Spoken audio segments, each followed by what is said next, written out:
करते हैं, लेकिन उससे बड़ा कमाल ये होता है कि जिस वली की बारगाह में आओ उस वली की बारगाह से अपने दामन को भर के वापस जाओ।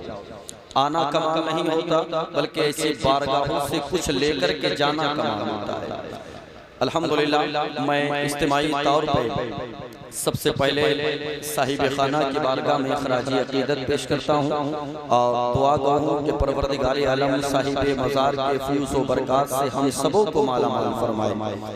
याद रखें, अल्लाह के वली का दयार वो दयार होता है।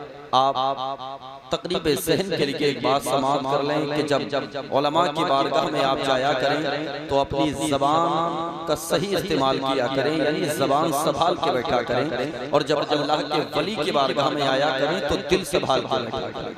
इसलिए कि उलमा आपकी ज़बान की गिरफ्त करते हैं, आपकी ज़बान पे नजर रखते हैं, और अल्लाह वाले आपके दिल पे नजर रखते हैं। अब कौन अपने दिल में क्या लेकर के आया है, कौन किस सहनियत के साथ आया है, कितनी देर किसको बैठना है, कितनी देर किसको सुनना है, कितनी देर किसको मेले में टहलना है, या मेले में से कौन कौन सी बेहयाई का सरमाया अपने साथ लेकर के जाना है, ये बंदा खुद तय करेगा। अल्लाह ने तो आपको पैदा फरमा दिया है और अपनी जिंदगी के बारे में कदम जो आपको उठाना है उसका हिसाब भी आप ही को देना है। कहते हैं ना कि अपनी कब्र के हाल को मुर्दा ही जानता है, तो यकीन जाने की बात सच्ची है, आपकी कब्र का हिसाब किताब किसी और कब्र के मुर्दे से नहीं लिया जाएगा। आपको अपनी कब्र में सोना है, दूसरे को अपनी कब्र में सोना है। मैं जवानों आपको मुबारकबाद पेश करता हूँ। इतना बड़ा मजमा है और उस मजमे में आपके चेहरे मेरी निगाहों के सामने हैं, तो अगर आप इजाजत दें तो मैं कुछ देर आपसे बात कर लूँ। इजाजत है, कुछ देर आपसे बात कर लूँ, और शायद कि वो बातें आपके लिए नसीहत आमेज हो जाएं, इसलिए कि अल्लाह के वली की बारगाह में हम और आप बैठने की सादती हासिल कर रहे हैं। अल्लाह ने 18,000 मखलूक़ात को पैदा फरमाया। ज़बान से जरा सा बोले, कितनी मखलूक़ात को पैदा फरमाया? 18,000 मखलूक़ात को पैदा फरमाया। और 18,000 मखलूक़ात में अल्लाह ने अगर अशरफुल मखलूक़ात किसको बनाया, सबसे बेहतर अगर किसी को बनाया, सबसे अच्छा अगर किसी को बनाया, सबसे अफसल अगर किसी को बनाया, तो उसको हज़रत इंसान कहा जाता है। क्या कहा जाता है? बोलो, हज़रत इंसान कहा जाता है।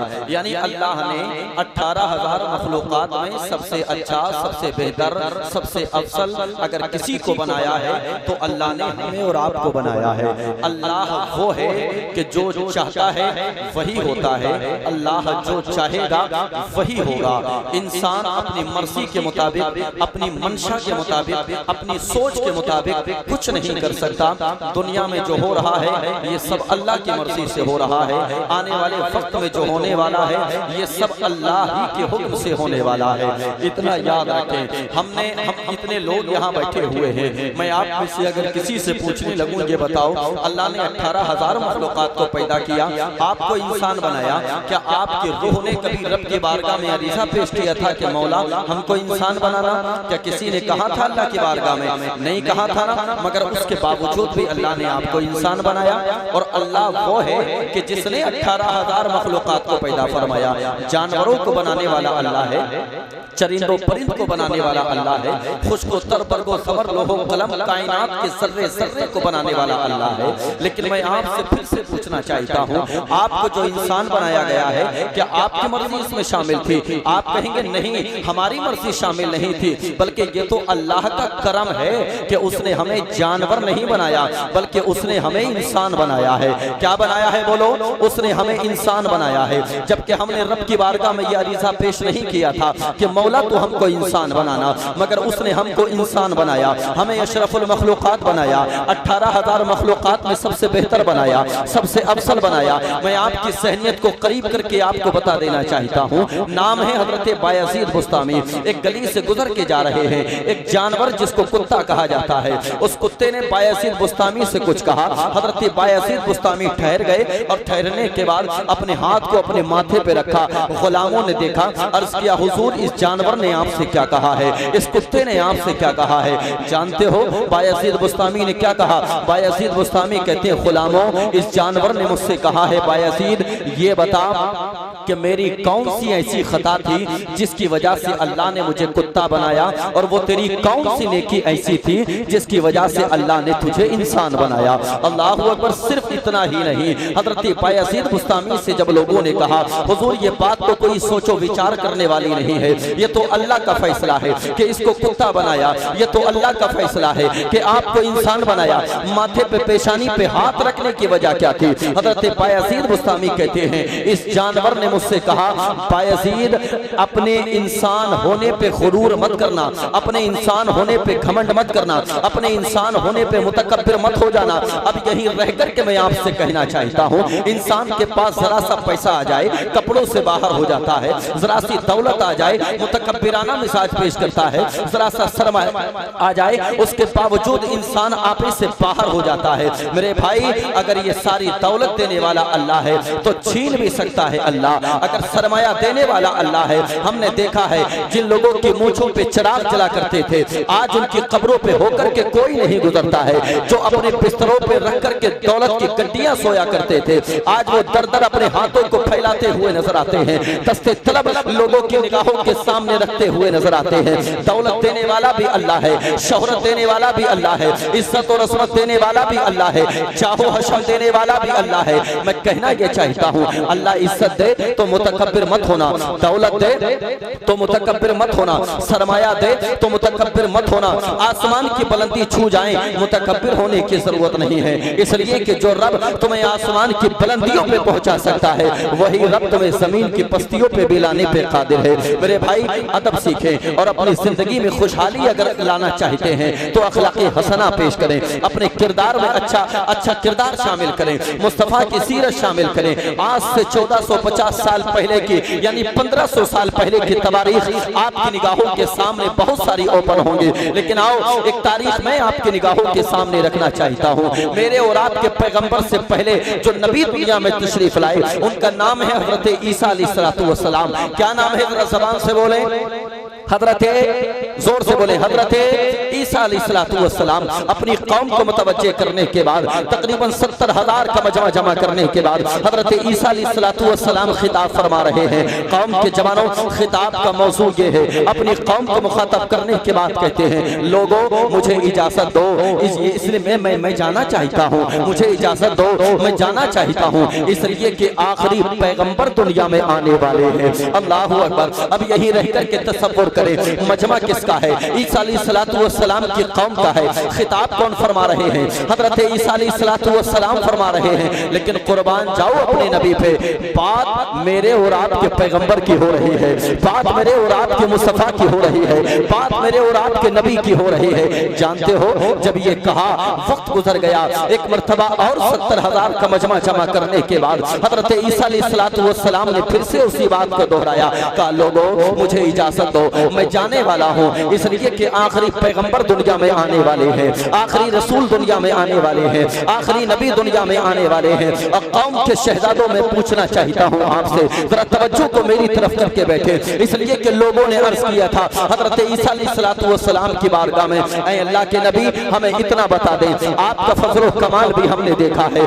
आप जिन रास्तों से गुजर जाते हैं अगर मुर्दे के पास पहुँच करके आप तुम बिस्मिल्लाह कहते हैं अल्लाह मुर्दे को जिंदा फरमा देता है। आपके अंदर अल्लाह ने फजल रखा है, आपके अंदर अल्लाह ने कमाल रखा है। लेकिन हमें ये बताएं जो आखिरी पैगंबर दुनिया में आने वाला है, जो आखिरी रसूल दुनिया में आने वाला है, जो आखिरी नबी दुनिया में आने वाला है, क्या आपसे ज्यादा फजल कमाल का मालिक होगा? क्या आपसे ज्यादा पावरफुल होगा? क्या आपसे ज्यादा स्ट्रॉन्ग होगा? और हजरत ईसा अलैहिस्सलातु वस्सलाम का जवाब सुने। हजरत ईसा अलैहिस्सलातु वस्सलाम कहते हैं मैं जमीन पर रह करके मुर्दे के पास जा करके कुम बिस्मिल्लाह कहता हूँ, अल्लाह मुर्दे को जिंदा फरमा देता है। ये काम मैं जमीन पे रह करके करता हूँ।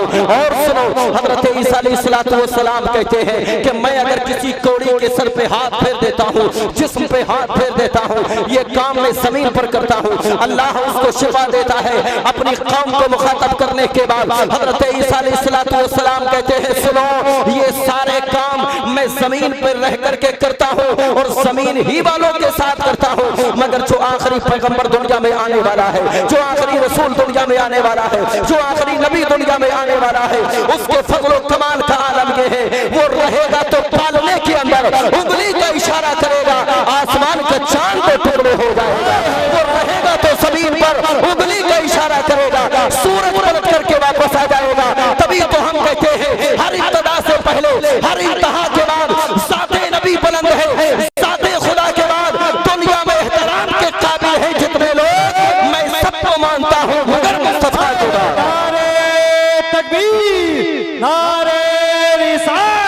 फैजाने सरकारे मदीना अज़मते मुस्तफा नारे तकबीर नारे रिसालत। अल्लाह सलामत रखे मेरे भाई। आप मेरी बात समझ में आ रही है ना? समझ में आ रही है ना? अल्लाह आपको साहिबे मज़ार के फयूज़ व बरक़ात से माला माल फरमाए। जोर से बोले आमीन, जोर से बोले आमीन। और अल्लाह उनको भी हिदायत दे जो अभी आपसे दूर बैठे हैं।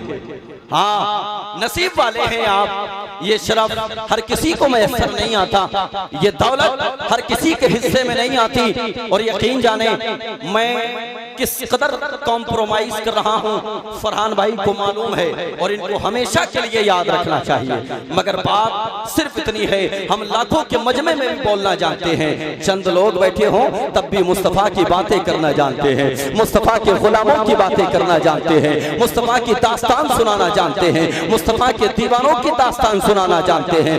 याद रखें, आज दौरे हाजिर में इंसान को अपनी जिंदगी पे मुहासबा करने की जरूरत है, अपनी जिंदगी के बारे में सोचने की जरूरत है, गौर व फिक्र करने की जरूरत है। आप कहोगे कैसे? हम करीब की मस्जिद में नहीं जाते मगर हम अजमेर शरीफ जाते हैं, हम करीब की मस्जिद में नहीं जाते मगर हम बगदाद शरीफ जाने का इरादा रखते हैं, हम करीब की मस्जिद में नहीं जाते, हम कलियर शरीफ जाते हैं, हम करीब की मस्जिद में नहीं जाते मगर हम महरेरा शरीफ जाते हैं, करीब की मस्जिद में नहीं जाते, बिलगिराम जाते हैं, करीब की मस्जिद में नहीं जाते, और औलिया इकराम की बारगाह में जाते हैं। बोलो जाते हैं कि नहीं?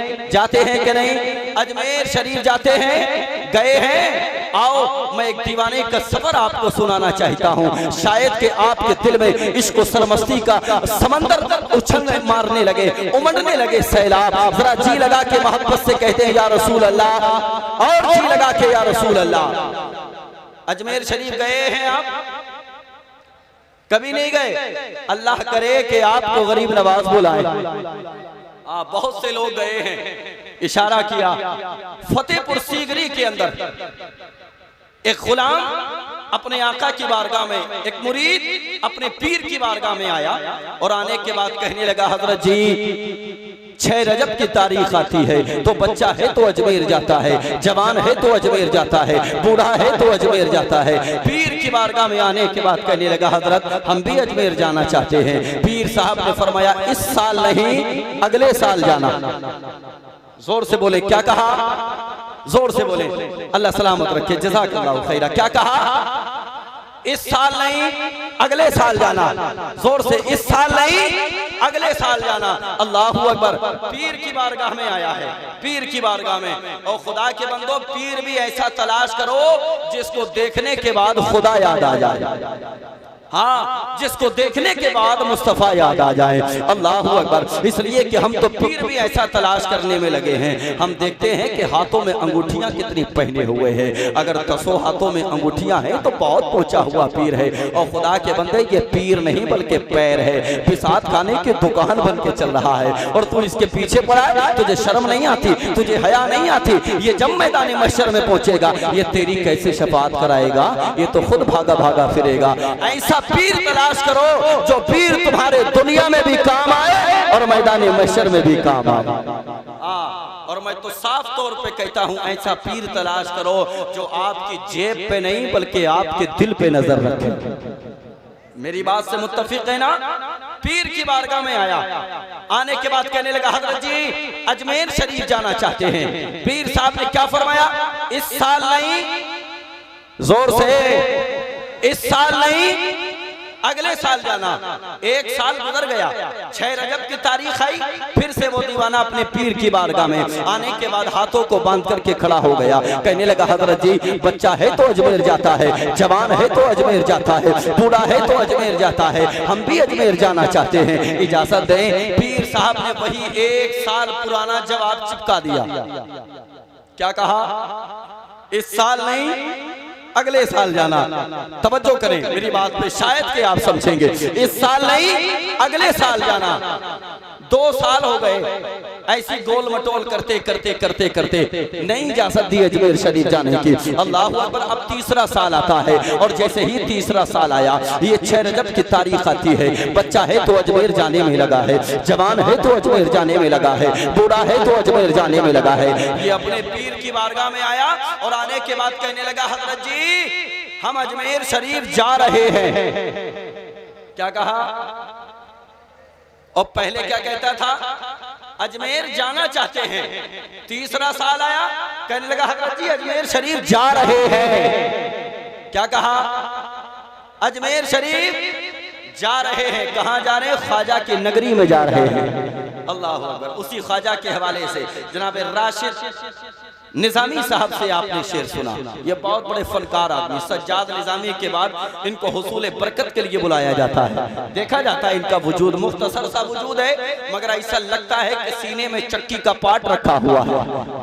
अल्हम्दुलिल्लाह इतना खींचते हैं, इतना खींचते हैं। अल्लाह आवाज में और तकवीयत अता फरमाए। जनाब गजाली साहब को आपने समाअत किया, बहुत अच्छी आवाज के मालिक।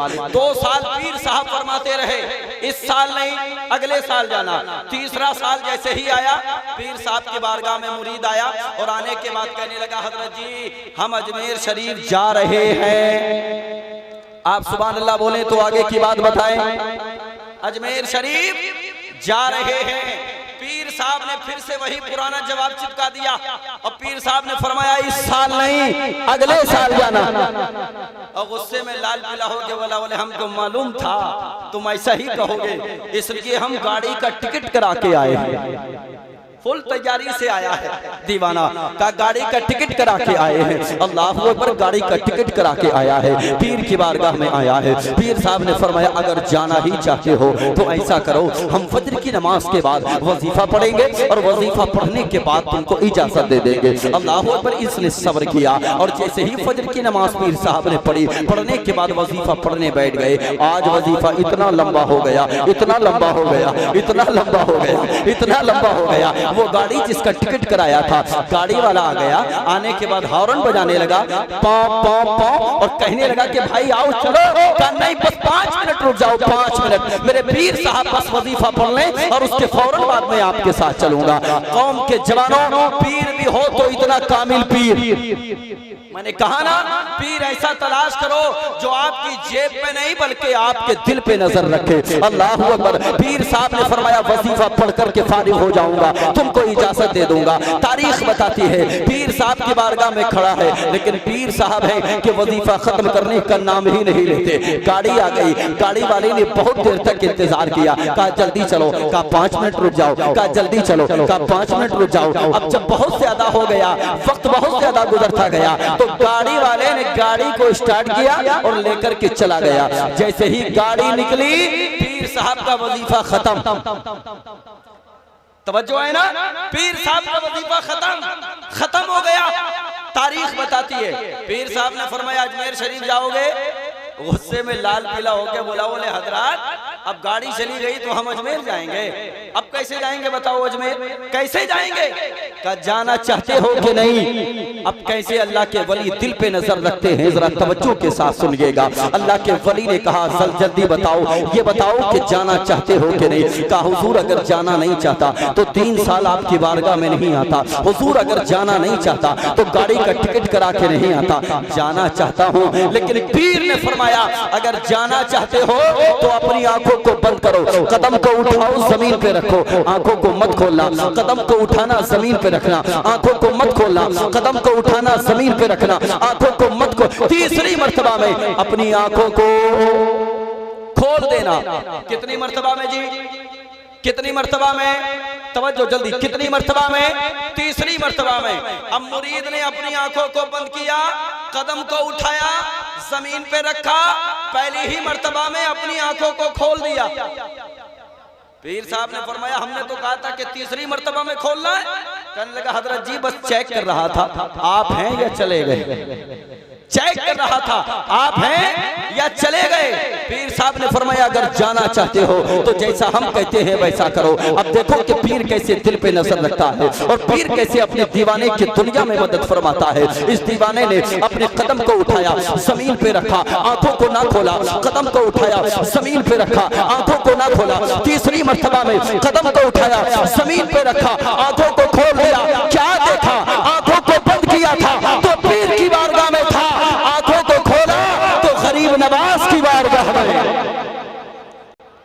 किसकी बारगाह में? जोर से बोलें, किसकी बारगाह में? गरीब नवाज की बारगाह में। अब भाई साहब जब पहुंचे ना राशिद भाई गरीब नवाज की बारगाह में, तो सबसे पहले वो गाड़ी वाला मिल गया। कौन मिला? कौन मिला? गाड़ी वाला। और गाड़ी वाले ने इस बंदे को देखा, देख के बोला इधर आ। करीब गया, कहा यार हम तो तेरे को फतेहपुर सीकरी में छोड़ के आए थे, तू कैसे हमसे पहले पहुंच गया? तो दीवाना दीवानगी में कहने लगा, बहुत कह रहे थे ना कि नहीं लेके जाएंगे, कहा तुमसे पहले आ गया ना। कहा बताओ तो सही कैसे आए हो, कौन सी गाड़ी से आए हो? दीवाना दीवानगी में सरशार होकर के कहने लगा, मैं इश्क वाली गाड़ी से आया हूँ। जोर से बोले, कौन सी गाड़ी से? इश्क वाली गाड़ी से। उस ड्राइवर ने कहा ये कौन सी गाड़ी है, कहां से आई है, कब लॉन्च हुई? कहा बहुत पुरानी है। कहा कितनी पुरानी है? कहा बहुत पुरानी है। कहा कितनी पुरानी है? कहा बहुत पुरानी है। दीवाना कहने लगा इतनी पुरानी है। इस इश्क वाली गाड़ी पे अबू बकर सवार हुए तो सदाकत के ताजदार बन गए। इस इश्क वाली गाड़ी पे उमर सवार हुए तो अदालत के ताजदार बन गए। इस इश्क वाली गाड़ी पे उस्मान सवार हुए तो सखावत के ताजदार बन गए। इस इश्क वाली गाड़ी पे अली सवार हुए तो शुजाअत के ताजदार बन गए। हमें कहने दे दिया जाए, ऐ इश्क तेरे सदके चलने से छुटे सस्ते, जो आग बुझा देगी वो आग लगाई है। नारे रिसालत, फैज़ाने सरकारे मदीना और से मुक़द्दस, नारे तकबीर, नारे रिसालत। हाँ, गरीब नवाज की बारगाह में है। कहां है दीवाना और आप कहां हैं? सुभान अल्लाह, आप भी वली की बारगाह में हैं। दीवाना गरीब नवाज की बारगाह में है, टहल रहा है और टहलते टहलते इसको याद आया, बोले यार तुझे वापस भी तो जाना है। क्या याद आया? वापस भी तो जाना है। और जैसे ही ये याद आया ना, दौड़ करके उसी गाड़ी वाले के पास गया, जाकर के कहने लगा भाई साहब कोई सीट होगी? का पहली बात तो है नहीं, अगर होती तब भी नहीं देता। पहली बात तो है नहीं, अगर होती तब भी नहीं देता। कहा क्यों? कहा जाओ इश्क वाली गाड़ी से, जाओ इश्क वाली गाड़ी से। अल्लाह अकबर। अब परेशान होने लगा, यार बताएं तो सही कि वापस कैसे जाएंगे। इसको परेशानी के आलम में एक बात याद आ गई। वो बात ये थी, इसके पीर ने एक खत दिया था और उस खत के हवाले से कहा था ये फुला जगह पे जाना, एक दरख्त के नीचे एक बुजुर्ग बैठे होंगे, वहां जाकर के बुजुर्ग के हवाले कर देना। मुअर्रिख लिखता है जब ये सोचने लगा तो सोचते सोचते इसने फैसला किया, यार पीर ने भेज के फंसा तो दिया, मगर चलो चलते चलते उनका आखिरी काम ही करते हुए चले जाएं। ये खत उस बुजुर्ग के हवाले करते हुए चले जाएं। तारीख बताती है दरख्त के करीब गया, जाकर के बुजुर्ग की बारगाह में वो खत पेश किया और जैसे ही पेश किया खड़ा रहा। बुजुर्ग ने फरमाया जाओ। कहने लगा हुजूर यही मसला तो अटका हुआ है। क्या कहा? हुजूर यही मसला तो अटका हुआ है। कहा कैसे जाएं? कहा कैसे आए थे? कहा ये ना पूछो कैसे आए थे, बस इतना क्लियर कर दो कि वापस कैसे जाना है। अल्लाह अकबर। अल्लाह वाले तो अल्लाह वाले हुआ करते हैं। अल्लाह अकबर। वो बुजुर्ग कहते हैं जब तक ये नहीं बताओगे कि आए कैसे थे, जब तक हम नहीं बताएंगे कि तुम जाओगे कैसे। अब ये कहने लगा, तेवर बदल के कहने लगा हजरत जी आए क्या थे? हमारे पीर ने 3 कदम में भेज के फंसा दिया। क्या किया? 3 कदम में भेज के फंसा दिया। तारीख बताती है बुजुर्ग ने फरमाया अच्छा 3 कदम में आए थे, ऐसा करो अपनी आंखों को बंद करो, कदम को उठाओ जमीन पर रखो, आंखों को मत खोलना, कदम को उठाना जमीन पे रखना, आंखों को खोल देना। कितनी मर्तबा में जी? 2 मर्तबा में अपनी आंखों को खोल देना। मुअर्रिख लिखता है जब इस दीवाने ने अपनी आंखों को बंद किया, कदम को उठाया जमीन पे रखा, आंखों को न खोला, कदम को उठाया जमीन पे रखा, दूसरी मर्तबा में अपनी आंखों को खोल दिया, क्या देखा? आंखों को बंद किया था तो बुजुर्ग की बारगाह में था, आंखों को बंद किया था तो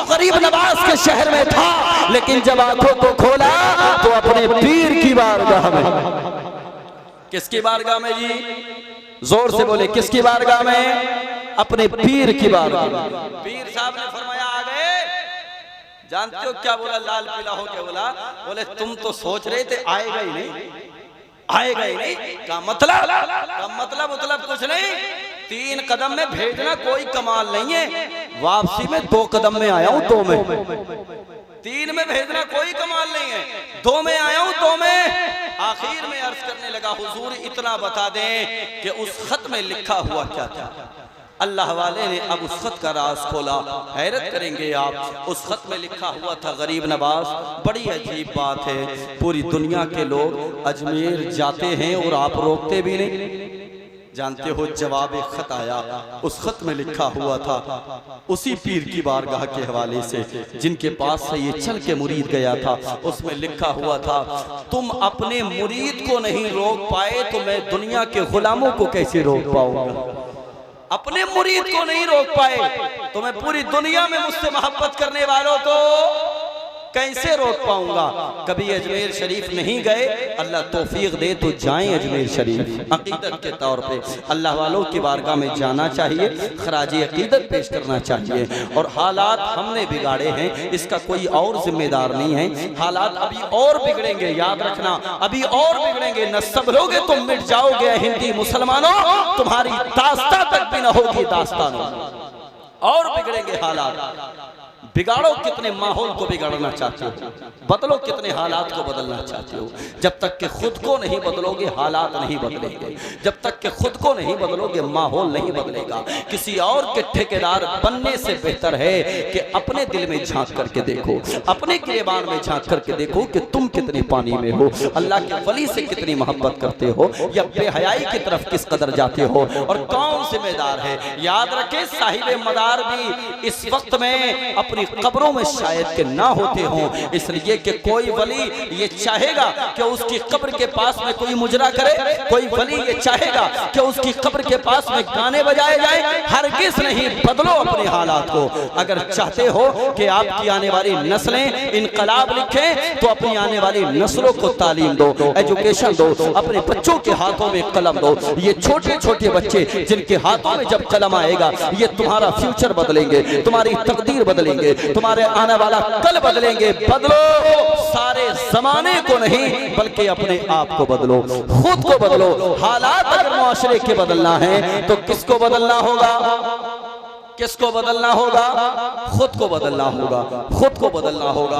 वरना पूरे भारत में क्या से क्या हो रहा है, सारे हालात तुम्हारी निगाहों के सामने हैं। न संभलोगे तो मिट जाओगे हिंदी मुसलमानों, तुम्हारी दास्तां तक भी न होगी दास्तानों में। बातें बहुत सारी, बस अल्लाह हम सबको अमल की तौफीक दे। मैं आ गया, जाकिरीन की फहरिस्त में नाम आ गया, वरना मेरा यकीनन कोई इरादा नहीं था बोलने का। चंद चहकते महकते हुए चेहरे मेरी निगाहों के सामने हैं। आपके मुस्कुराते हुए चेहरों की वजह से आसिफ कमाल ने जरा सा बोलने की इस्तिताअत की, जरा सा बोलने की कोशिश की। तकरीर फिर किसी और जगह, किसी और मौके पर, अब बारगाहे रिसालत इमाम सल्लल्लाहु अलैहि वसल्लम में खड़े होकर आने वाले